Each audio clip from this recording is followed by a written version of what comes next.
Hello student, আজকে আমরা ABTA test পেপারের এসসি 18 যে পেজটা আছে তার গ্রুপ সিটা নিয়ে আজকে আলোচনা করছি। তাহলে শুরু থেকে শেষ পর্যন্ত মন দিয়ে দেখো। কোয়েশ্চেন নাম্বার 8 কে দেওয়া আছে গ্রুপ সি প্রথমেই স্থির তড়িৎ সংক্রান্ত কুলম্বের উপাদ্যটি লেখো। এটার সাথে দেওয়া আছে গাউসের উপাদ্য হতে ইহা প্রমাণ করো। তাহলে আমরা প্রথম প্রমাণটা করছি, তারপর বিবৃতিটা বলছি।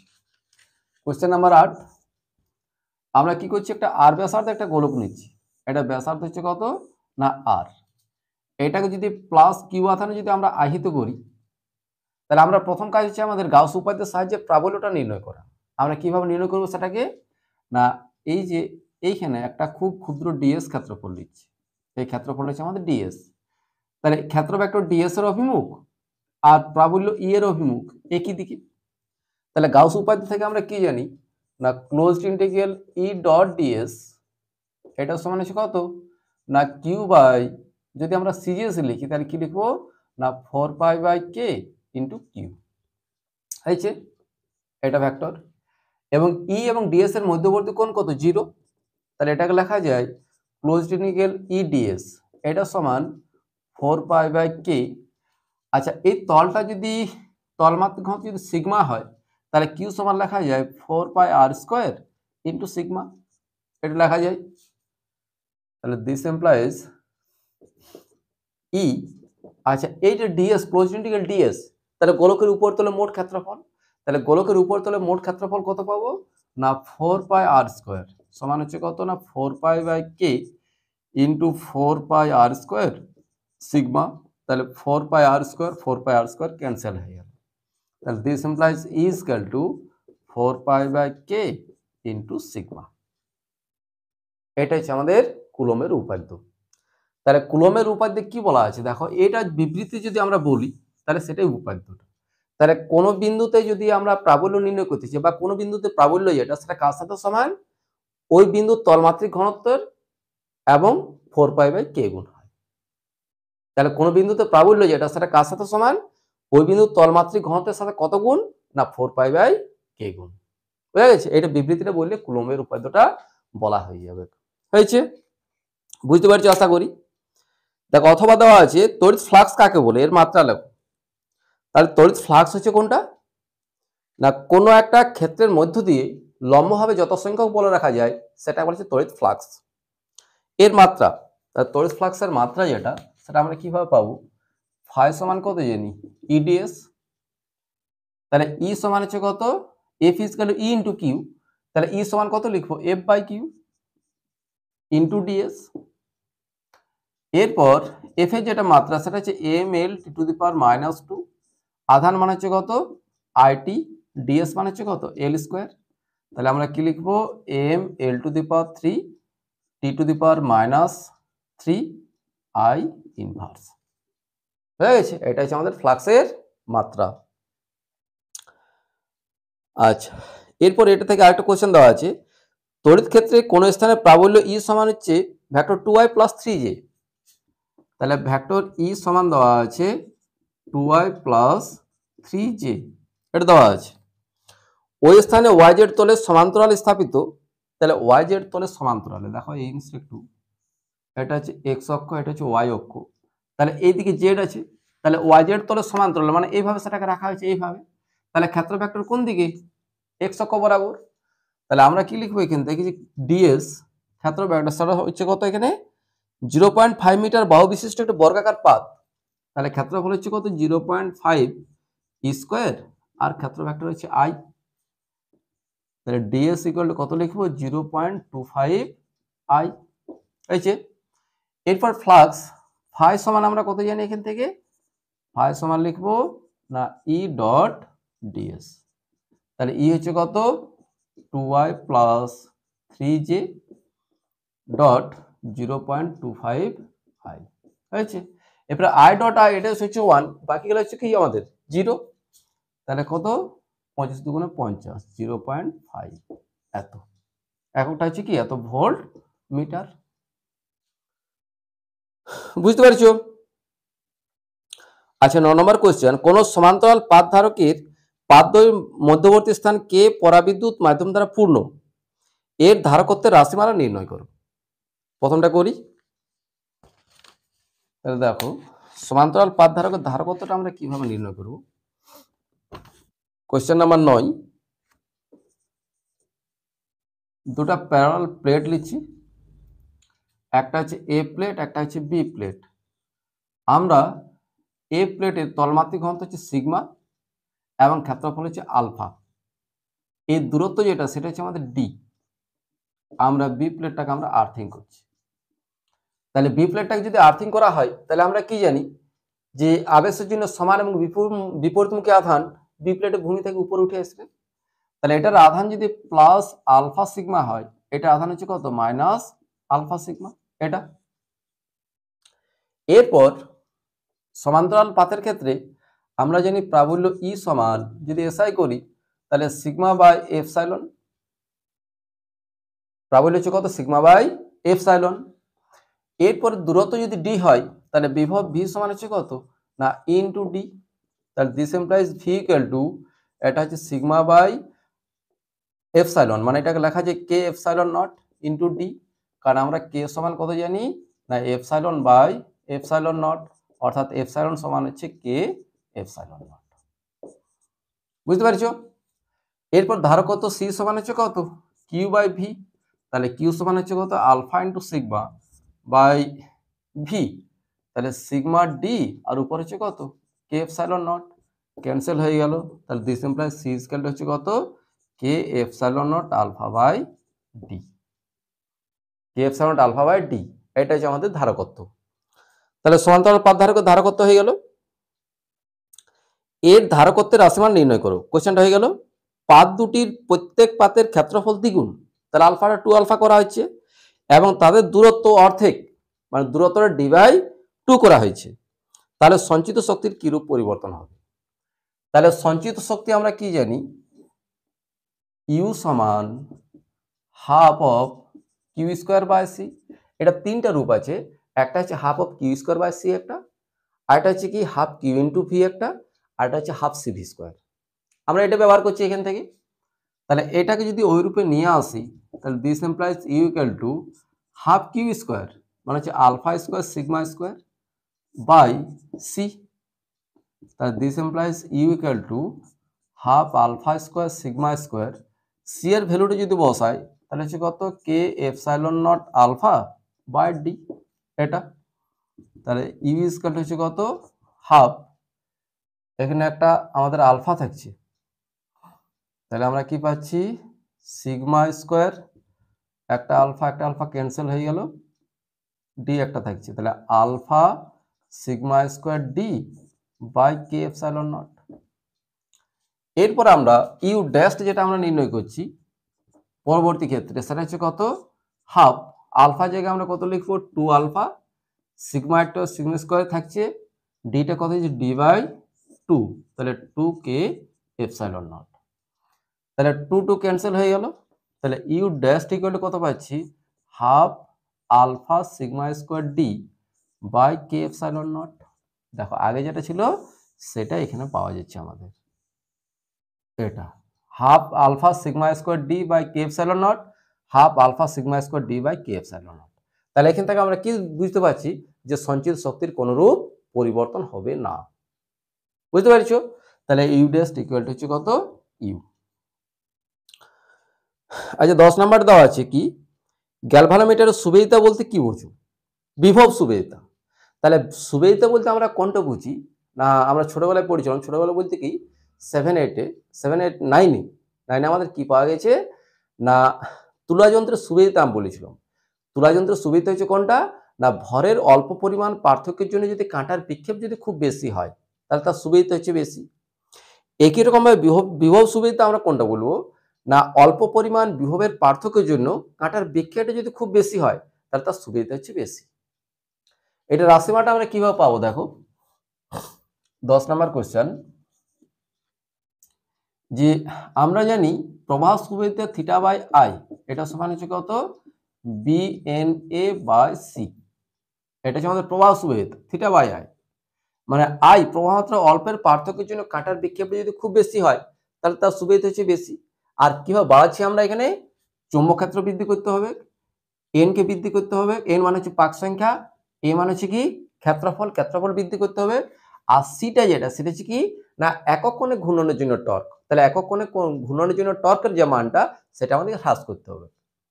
আমরা যদি বোথ সাইড এখানে যদি আর দিয়ে যদি ভাগ করি তাহলে থিটা বাই আই আর এটা সমান হচ্ছে কত বিএনএ বাই সিআর।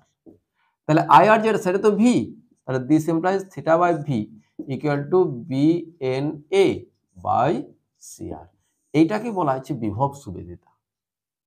তাহলে অল্প পরিমাণ বিভবের পার্থক্যের জন্য কাঁটার বিক্ষেপটা যদি খুব বেশি হয়, থিটাটা যেটা সেটা যদি খুব বেশি হয়, তার মানে এই ভ্যালুটা বৃদ্ধি করা। তাহলে এই ভ্যালুটা বৃদ্ধি পাওয়া মানে সুবেদিতা বৃদ্ধি পাওয়া। তাহলে এই ভ্যালুটা কখন বাড়বে না এইটা যদি বৃদ্ধি পায়, তাহলে এইটা বৃদ্ধি পাওয়া মানে হচ্ছে কি চৌম্বক ক্ষেত্র বি বৃদ্ধি করতে হবে, পাক সংখ্যা এন বৃদ্ধি করতে হবে, ক্ষেত্রফল এটা বৃদ্ধি করতে হবে, আর সি মানে কি বললাম আমি একক কোণে ঘূর্ণনের জন্য টর্ক সেটা হ্রাস করতে হবে এবং রোধটা হ্রাস করতে হবে। বুঝতে পেরেছো? আচ্ছা কিভাবে বাড়ানো যায়? একটি এই গ্যালভানোমিটারটিকে এমিটারে পরিণত করবে কিভাবে? তাহলে গ্যালভানোমিটারকে যদি এমিটার আমরা যদি তৈরি করতে চাই তাহলে আমরা কি করি না সমান্তরাল সমবায় একটা শান্ট যুক্ত করতে হবে। আচ্ছা 11 নম্বর কোশ্চেন, আলোকবাহী তন্তুর দুটি ব্যবহার। তাহলে আলোকবাহী তন্তুর দুটি ব্যবহার, প্রথম যে ব্যবহারটা হচ্ছে কি না এই আমাদের ইন্টারনেটে যে আমূল পরিবর্তন যেটা সেটা হচ্ছে আলোকবাহী তন্তু কিন্তু খুব আমাদের কাজে লাগে। সেটা হচ্ছে কোনটা না কোনো একটা তথ্য কোনো একটা সিগন্যালকে এক স্থান থেকে কোনো অন্য স্থানে আমরা নিয়ে যাই অন্য কোনো পদ্ধতি বা তার বা অন্য কোনো সাহায্যে যদি আমরা নিয়ে যাই সেক্ষেত্রে আমাদের শক্তির কিছুটা বিনষ্ট হয়। কিন্তু যদি আমরা আলোকীয় তন্তু অপটিক ফাইবারের সাহায্যে যদি নিয়ে যাই তাহলে কিন্তু শক্তির কোনো অপচয় হয় না। তাহলে এইটা হচ্ছে খুব একটা বড় একটা ব্যবহার আমাদের দৈনন্দিন জীবনে। বুঝা গেছে? আর আমরা চিকিৎসা বিজ্ঞানে এটা বিভিন্ন ব্যবহার করি, হয়েছে? যেমন তোমার কোনো স্ক্যান করার জন্য এটা ব্যবহার করা হয়। এরকম অনেকগুলো দেখবে ব্যবহার আছে এটার। একটি আলোকবাহী তন্তুর তার ক্লেডিং এর প্রতিসারাঙ্ক যথাক্রমে 1.72 এবং 1.43। তন্তুর সম্মুখ সমতলে সর্বোচ্চ কত কোণে পড়লে আলোকরশ্মি তন্তুর ভিতরের দেওয়ালে প্রতিফলিত হয়ে অগ্রসর হবে? তাহলে এখানে আমাদের কি দেখতে হবে না যাতে আভ্যন্তরীণ পূর্ণ প্রতিফলন হয়, আলোকরশ্মিটি যাতে প্রতিসৃত না হয়। তাহলে এমন একটা কোণে আমরা সেটাকে ফেলাবো সেটা কি হবে না সংকট কোণের চাইতে বেশি হতে হবে। তাহলে সেই সংকট কোণের মানটা আমরা কিভাবে নির্ণয় করব দেখো। তাহলে এখানে হচ্ছে কি এটা হচ্ছে বিভেদ তল, এখান থেকে আলোকরশ্মিটা আসছে এবং প্রতিফলনের পর সেটা বিভেদ তলের গা ঘেঁষে যাচ্ছে এইভাবে। তাহলে এইটা হচ্ছে আমাদের আপতিত রশ্মি, এটা হচ্ছে প্রতিসৃত রশ্মি, এই কোণটা হচ্ছে সংকট কোণ থিটা সি। আচ্ছা এই যে ঘন মাধ্যমটা যেটা μ1 এটা সমান দেওয়া আছে 1.72 আর লঘু মাধ্যম μ2 যেটা সেটা দেওয়া আছে আমাদের 1.43 হয়েছে।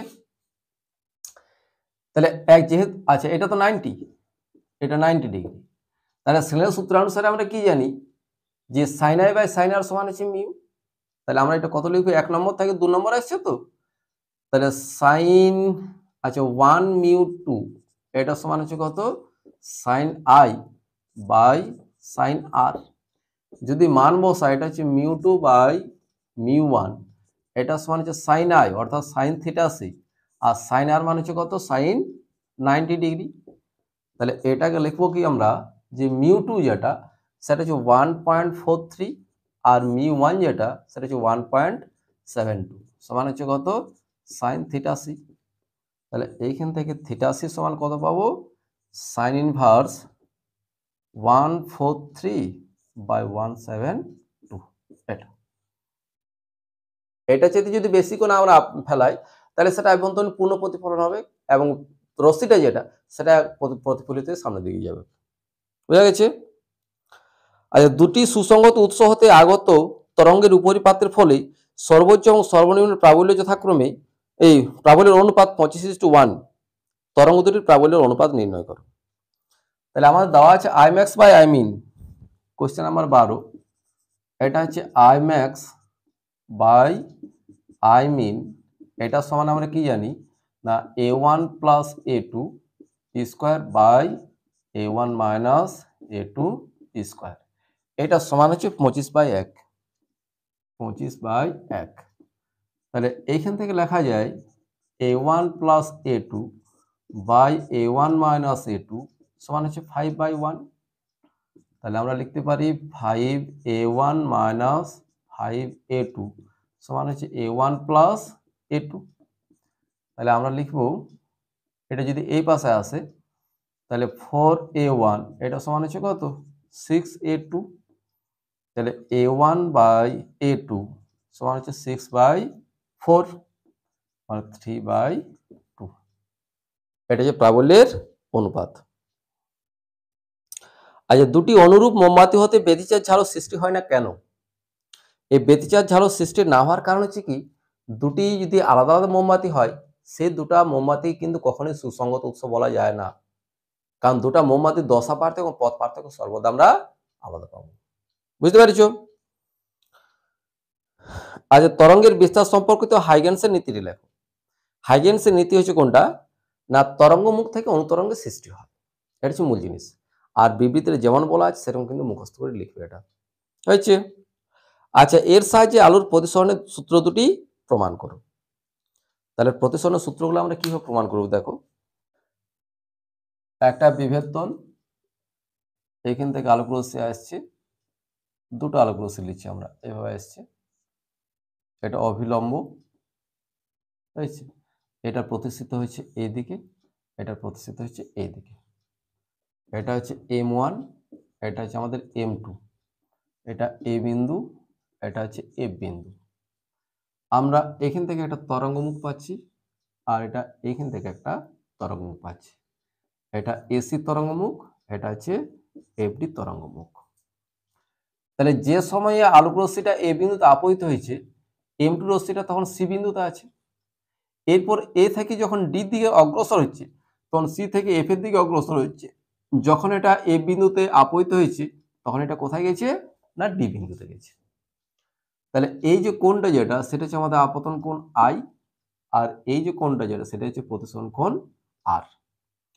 আমরা কি করছি, আচ্ছা এটা হচ্ছে 1 নম্বর মাধ্যম, 2 নম্বর মাধ্যম। 1 নম্বরে আলোর বেগ হচ্ছে c1, আর 2 নম্বরে আলোর বেগ হচ্ছে কত, c2। এগুলো সময়কালটা একই, মানে যে সময় সি থেকে এফ বিন্দুতে গেছে, একই সময় এ থেকে ডি বিন্দুতে গেছে। ওটা পরে বোঝাচ্ছি বা পরে ক্যালকুলেশনটা করছি। আমাদের প্রথম কাজ হচ্ছে কি, এই কোণটা কত সেটা নির্ণয় করা। তাহলে কোণ সি এ এফ এটা সমান আমরা কত লিখবো, যে এটা হচ্ছে n1, এটা হচ্ছে আমাদের n2, এটা হচ্ছে m1 ড্যাশ, এটা হচ্ছে m2 ড্যাশ হয়েছে। তাহলে এই পুরা কোণটা তো আমাদের 90, তাহলে আমরা লিখতে পারি 90 মাইনাস কোণ n1AC, n1AC, এটা থেকে যদি এটা বাদ দিই তাহলে আমরা এটা পাবো। আচ্ছা, 90 যেটা সেটা হচ্ছে m1AC, এটা তো 90 কারণ এটা লম্ব টানা হয়েছে। তাহলে এখান থেকে লেখা যায় কোণ m1AC মাইনাস কোণ n1AC। তাহলে m1AC মাইনাস n1AC, ছবিটা একটু দেখতে পাচ্ছ, পুরা কোণটা থেকে যদি এই কোণটা বাদ দিই তাহলে আমাদের কোণটা থাকছে আই। তাহলে এইটা সমান হচ্ছে আই, অর্থাৎ CAF যেটা সেটা হচ্ছে আই। বুঝতে পারছো?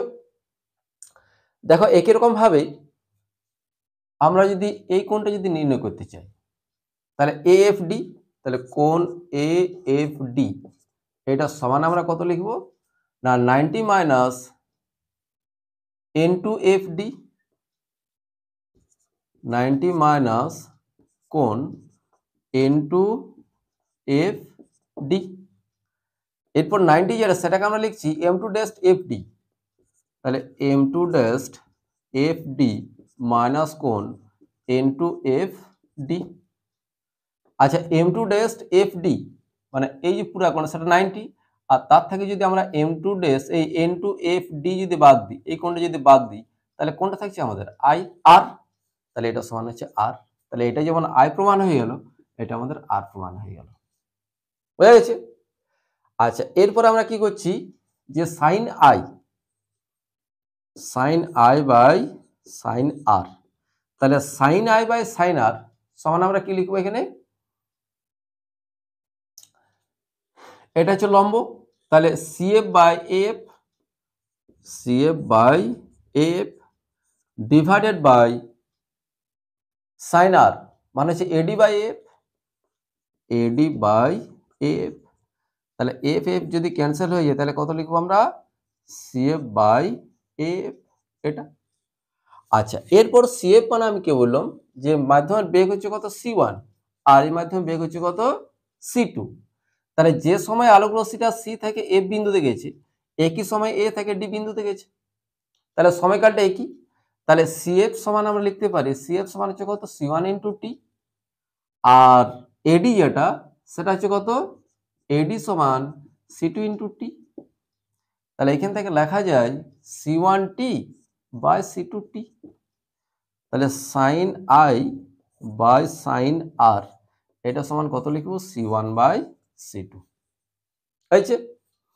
আচ্ছা, 1 নম্বর মাধ্যমের ক্ষেত্রে লেখা যায় যে μ1 এটা সমান হচ্ছে C বাই C1।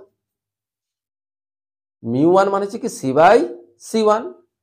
আচ্ছা, একই রকম ভাবে μ2 যেটা সেটা হচ্ছে কত, C বাই C2। তাহলে আমরা যদি আমাদের করতে হবে C1 বাই C2, তাহলে μ2 বাই μ1 মানে হচ্ছে C by C2 divided by C by C1। তাহলে μ2 বাই μ1 সমান হচ্ছে কত, C2 বাই C1। তাহলে এটাকে লেখা যায় μ2 বাই μ1। তাহলে আমরা কি লিখবো, যে μ1 সাইন আই এটা সমান হচ্ছে কত, μ2 সাইন আর। এটা দেখো, এটা যে প্রতিসরণের আমাদের দ্বিতীয় সূত্র পাচ্ছি, বুঝতে পেরেছো। আরেকটা সূত্র আছে, কোনটা, সে আপতিত রশ্মি প্রতিষ্ঠিত রশ্মি আপতন বিন্দুতে অঙ্কিত অবিলম্ব একই সমতলে অবস্থান করে। তাহলে আমরা এই কাগজের তলগুলো প্রত্যেকটা তো লম্ব টানা হয়েছে, তার লম্ব কিভাবে যদি সমতল না থাকে, তাহলে এখান থেকে সেটা বিবৃতি আমরা পরিষ্কারভাবে লিখে দেবো। বুঝতে পেরেছো না? বুঝতে পারলে বইটা একটু দেখে পরে করে নেবে এটা। আচ্ছা, তারপর হচ্ছে কি 13 নাম্বার, বস্তু তরঙ্গ সম্পর্কিত ডি ব্রগলি প্রকল্পটি লেখো। ডি ব্রগলি প্রকল্প হচ্ছে কোনটা না, পদার্থ তরঙ্গের ন্যায় আচরণ করে। কি বললাম, পদার্থ তরঙ্গের ন্যায় আচরণ করে, এটা হচ্ছে ডি ব্রগলি প্রকল্প।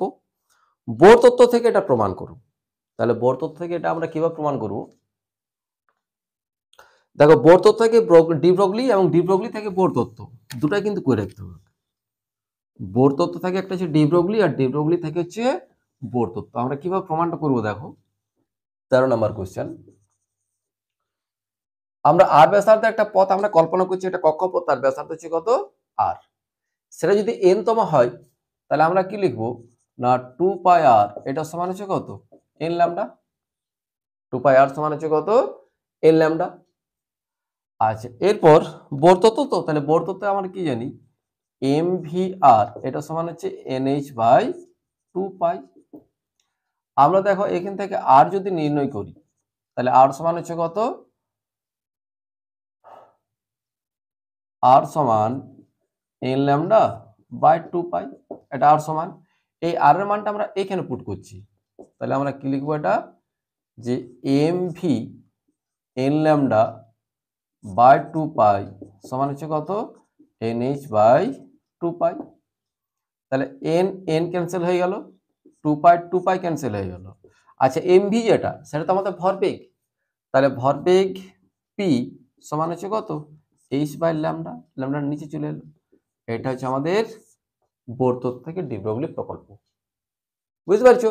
আমরা যদি ডি ব্রগলি থেকে যদি বোর তত্ত্বে যেতে চাই, তাহলে এইখানে যেটা আমরা এই 2 পাই আর সমান হচ্ছে n ল্যামডা, আর পরে ল্যামডা সমান হচ্ছে কত, h বাই p, কিংবা p সমান হচ্ছে h বাই ল্যামডা। এই ল্যামডার মানটা এখানে যদি পুট করি তাহলে আমরা এই সূত্রটা পাবো, এটা যেটা হচ্ছে আমাদের কোয়ান্টাম শর্ত বলা হয়। বুঝতে পারছো। আচ্ছা, এরপর একটা অঙ্ক দেওয়া আছে, একটি আলফা ও একটি প্রোটন কণার গতিশক্তির সমান, তাদের সাথে যুক্ত ডি ব্রগলি তরঙ্গ দৈর্ঘ্য অনুপাত করো, অনুপাত লেখো। আচ্ছা, তাহলে আমরা যদি ডি ব্রগলি প্রকল্প থেকে যদি যাই তাহলে ল্যামডা সমান হচ্ছে কত, h বাই পি। আচ্ছা, পি সমান আমরা কত জানি, রুট অফ 2me। তাহলে this implies lambda equal to h by root of 2me। আচ্ছা, একটা প্রোটনের ভর mp সমান যদি আমরা m বলি, তাহলে m আলফা সমান কত লিখবো, 4 গুণ ভর 4m হয়ে যাচ্ছে। তাহলে এখান থেকে lambda P by lambda alpha, মানে আমরা কি লিখবো রুট অফ, বাকিগুলো সব ক্যান্সেল হয়ে যাবে, তাহলে M alpha by M P, তাহলে lambda P by lambda alpha সমান রুট অফ এম আলফা, এটা হচ্ছে 4m, আর এম পি সমান এটা হচ্ছে এম, তাহলে this implies lambda P by lambda alpha, এটা সমান হচ্ছে 2:1। বোঝা গেছে? এটা সংযুক্ত ডিপোলের তরঙ্গ দৈর্ঘ্যের অনুপাত। আচ্ছা, এরপর হচ্ছে আলোক তড়িৎ ক্রিয়া প্রদর্শনের জন্য ব্যবহৃত নলের ক্যাথোডের তড়িৎ কার্য অপেক্ষক দেওয়া আছে 2.11 ইভি। ক্যাথোডে ব্যবহৃত ধাতুর প্রারম্ভ কম্পাঙ্ক নির্ণয় করো। তাহলে W0 যেটা অথবাটা দেওয়া আছে এখানে, যে W0 সমান দেওয়া আছে 2.14 এত ইভি দেওয়া আছে, ঠিক আছে? প্রারম্ভ কম্পাঙ্ক, তাহলে W0 সমান যদি এটা হয় তাহলে H নিউ 0, এটা আমরা আগে জুলে করতে হবে সেটা, তাহলে 2.14 ইন্টু 1.6 ইন্টু 10⁻⁻19, তাহলে নিউ 0 সমান হচ্ছে কত 2.14 ইন্টু 1.6 ইন্টু 10⁻⁻19 বাই এইচ মানে হচ্ছে কত 6.63 ইন্টু 10⁻⁻34, এত হার্জ পাবো আমরা, তাই যে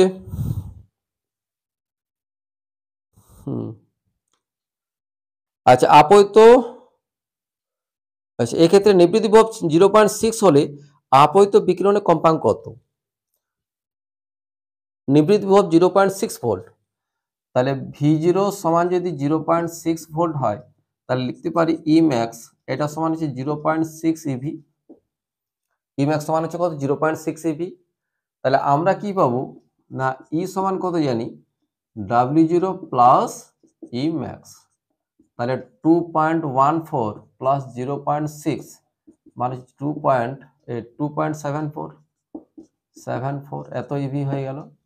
এবার আপৈত ফোটনের যেটা কম্পাঙ্ক ই সমান কত জানি এইচ নিউ, তাহলে এটাকে আমাদের জুলে করতে হবে 2.74 ইন্টু 1.6 ইন্টু 10⁻⁻19, তাহলে নিউ সমান হচ্ছে কত 2.74 into 1.6 into 10⁻⁻19 divided by 6.63 into 10⁻⁻34, এত হার্জ পাবো। এটা হচ্ছে আমাদের কি না আপৈত ফোটনের কম্পাঙ্ক। আচ্ছা এখানে লেখচিত্র দেওয়া আছে 3 নম্বর, আপৈত দুটি নির্দিষ্ট তীব্রতার বিকিরণের জন্য প্রযুক্ত ভোল্টেজের পরিবর্তনের সাথে দীপ্ত আলোক প্রবাহের পরিবর্তন। আচ্ছা দুটি নির্দিষ্ট তীব্রতা, তাহলে দুটি নির্দিষ্ট তীব্রতার ক্ষেত্রে আমরা কিরকম ভাবে পাবো, এটা একটা আর এটা একটা, হয়েছে? এই পাশে হচ্ছে আমাদের ভি, এই পাশে হচ্ছে আমাদের আই, একটা হচ্ছে আমাদের I1, একটা হচ্ছে তীব্রতা হচ্ছে I2, বুঝা গেছে?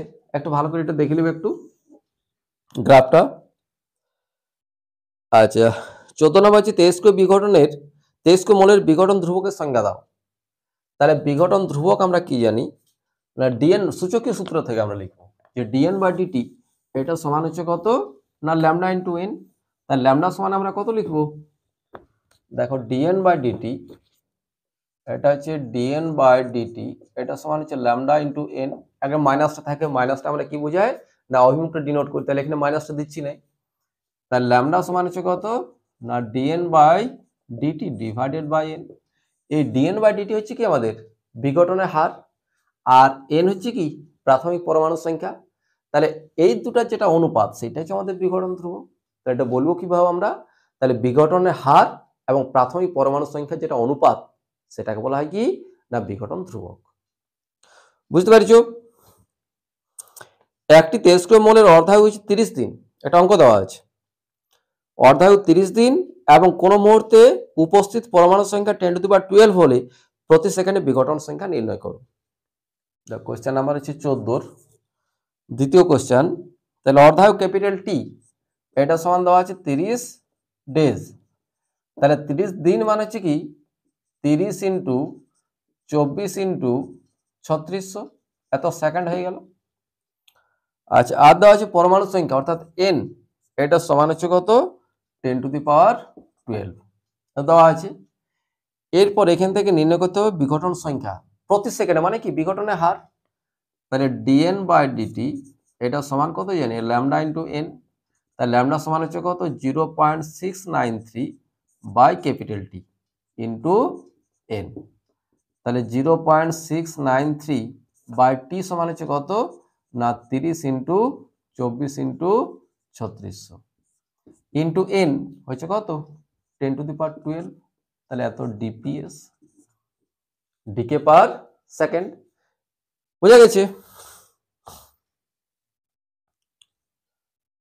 আচ্ছা, এরপর যে বর্তনী চিত্র সব পিএন সংযোগের পূর্ণ তরঙ্গ একমুখীকরণের ব্যাখ্যা করো। ইনপুট আউটপুট ভোল্টেজ, আউটপুটের লেখচিত্র আঁকো। তাহলে আমরা এটা পাবো কিভাবে, ইনপুট আউটপুট যদি লেখচিত্র অঙ্কন করতে চাই তাহলে প্রথম সার্কিটটা বানাই। এটা হচ্ছে 15 নাম্বার। তাহলে একটা এসি কারেন্ট লিখছি আমরা, এসি সোর্স একটা নেওয়া হয়েছে, এই পাশে একটা ডায়োড লিখছি, আর এইদিকে আরেকটা ডায়োড নেওয়া হয়েছে, এইদিকে একটা লিখছি আমরা।